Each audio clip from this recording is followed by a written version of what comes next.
Dans les étagères, des jeux de société, quantité de Lego ou encore des rangées de Playmobil.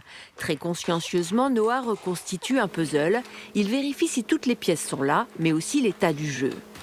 Par exemple, là, vous voyez, la boîte est un peu en mauvais état. Du coup, nous, on va essayer de coacher avec un bout de scotch, mettre du scotch ici. L'activité apaise le jeune homme entré au centre il y a 4 mois.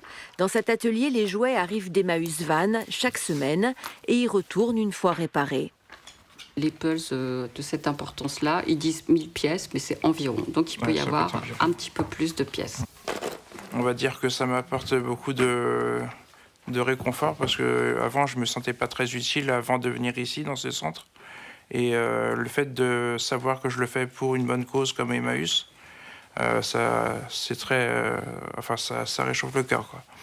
Ça permet de travailler vraiment sa concentration, son attention, sa mémorisation, ses capacités de travail, savoir comment s'organiser dans son travail.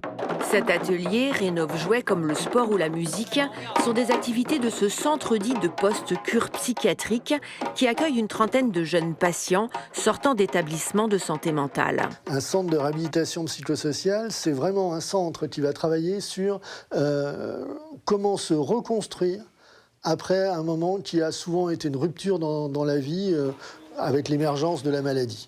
Et puis, ça va être aussi travailler sur ce que pourrait être un projet de vie, notamment dans la dimension qui peut être professionnelle, ou même la dimension qui peut être celle de l'investissement associatif, l'investissement culturel.